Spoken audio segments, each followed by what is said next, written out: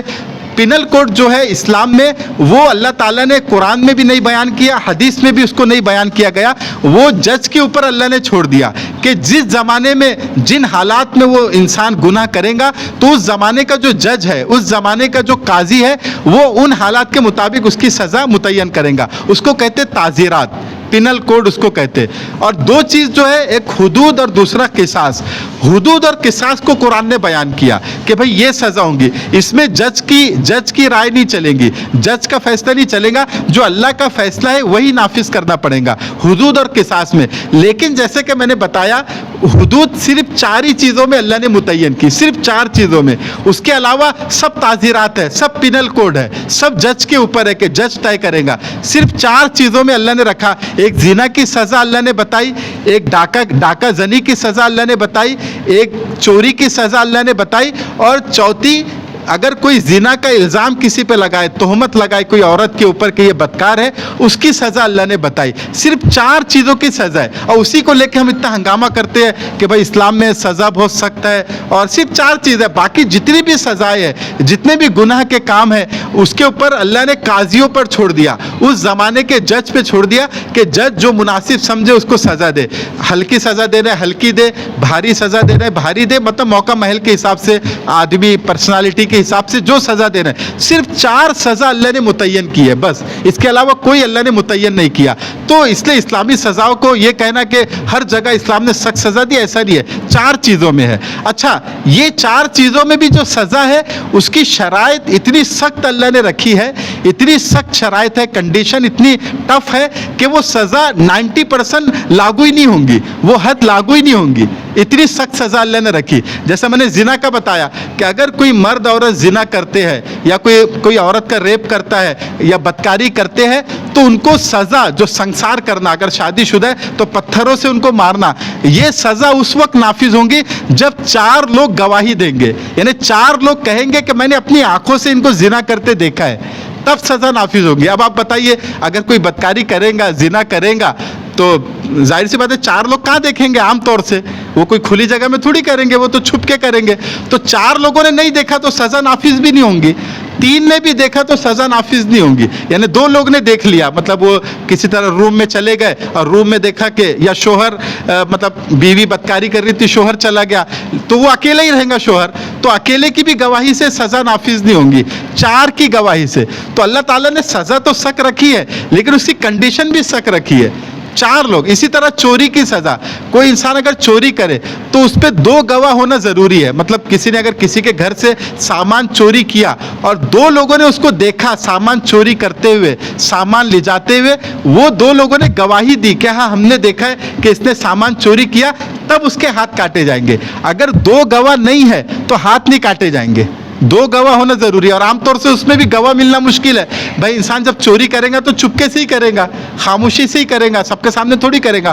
اور اسی طرح چوری وہ مانی جائیں گی جو وہ ایسی جگہ سے چوری کرے کہ کسی نے حفاظت سے سامان رکھا ہو. جیسے کوئی گھر سے باہر جا رہا ہے، گھر میں تالا والا لگا کے رکھا ہے، اب کوئی تالا توڑ کے چوری کرے اور 2 گواہ اس کو دیکھے چوری کرتے ہوئے، تب اس پہ سزا ہوں گی. لیکن کسی نے ایسی جگہ سے چوری کیا جو پبلک مقامات ہے، جیسے مسجد میں کسی نے چوری کیا، اسکول میں کسی نے چوری کیا، کالج سے چوری کیا، یا ریلوے اسٹیشن پہ چوری کیا، یا ایئرپورٹ پہ چوری کیا، تو یہاں پر ہاتھ نہیں کاٹا جائے گا.